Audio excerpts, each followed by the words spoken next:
Տակտիկական քվեարկություն, սա այն է եւ վերաքվեարկության մասնակից ընտրողները քվեարկում են մի իրավիճակում, երբ նրանց համար կարող է հայտնի լինել ընդհանուր պատկերը։ Այսպես է հիմնավորում Կենտրոնական ընտրական հանձնաժողովի սկանդալային որոշումը Վահագն Հովակիմյանը։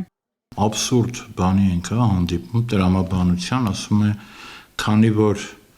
այլևս այդ տեղամասերում կանխորոշված է քվեարկության արդյունքը կամ ինչպես անվանում են tactical vote կարող է լինել, տակտիկական քվեարկություն, ապա այս պարագայում անթույլատրելի է վերաքվեարկություն անցկացնելը։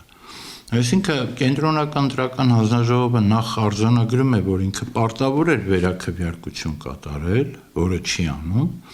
եւ երկրորդ արձանագրում է,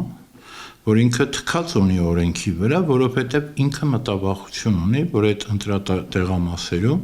դիցուկ այս պարագայում Բարգավաճ Հայաստան կուսակցությանը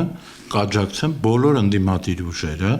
եւ անհրաժեշտ ձայներից ավելի ձայն կստանան։ Արմեն Խաչատրյանը Բարգավաճ Հայաստան կուսակցության համար որոշիչ դարձած ընտրատեղամասերում վերաքվեարկություն չնշանակելու Կենտրոնական ընտրական հանձնաժողովի որոշումը որակում է ծանրագույն հանցագործություն։ Իրավաբանի խոսքով գործ ունենք անկախ պետական մարմնի հետ, որն իր նախաձեռնությամբ փոխում է ընտրության արդյունքները։ Արդյոք Կենտրոնական ընտրական հանձնաժողովը կարող էր անվավեր ճանաչել տեղամասի արդյունքները։ Միանշանակ ոչ, որովհետև ընտրական օրենսգիրքը Կենտրոնական ընտրական հանձնաժողովին չի տվել նման լիազորություն։ Այս համար առաջին անոմալիան։ Երկրորդը Կենտրոնական ընտրական հանձնաժողովը այս պարագայում պետք է նշանակել նշված տեղամասերում վերաքվեարկություն։ Եթե ինձ հարցնեն ընտրակաշարքի օրինակ, թե սրա հետևանքն ավելի ծանր, ես միանշանակ կնշեի սրա։ Ընտրական հանցագործությունների դեմ օրենսդրական խստացումներն ավելացնելու առաջարկով հակակոռուպցիոն կոմիտեի նախագահ Արթուր Նահապետյանը դիմել է Արդարադատության նախարարին։ Միջնորդում է նախաձեռնել օրենսդրական փոփոխություններ բացահայտված հանցավոր սխեմաներում ներգրաված քաղաքական ուժերի մասնակցությունն ընտրական գործընթացներին արգելելու մասին։ Սրանով ըստ իրավաբանի իշխանությունը փորձում է ընտրական գործընթացներին ուղիղ միջամտելու գործիքներ ներդնել օրենսդրության մեջ։ Այս անթույլատրելի է այս պետության զավթումը։ Հակակոռուպցիոն կոմիտեի նախագահը առաջարկում է Արդարադատության նախարարին ստեղծել գործիք, որտեղ կամայականորեն, օրինակ չեղած գոյություն չունեցած շինծ ու ինչ-որ այդ ինչ են ասում, գաղտնալսումներ, շինծ ու ապացույցներ ստեղծելու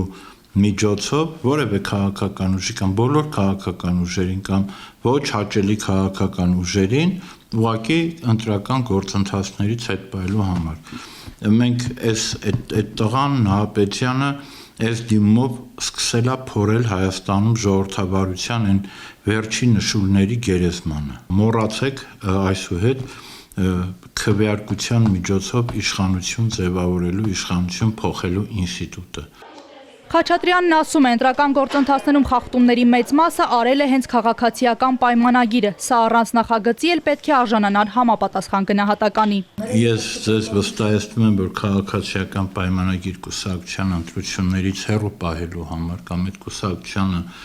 գործունեությունը կասեցնելու կամ արգելելու համար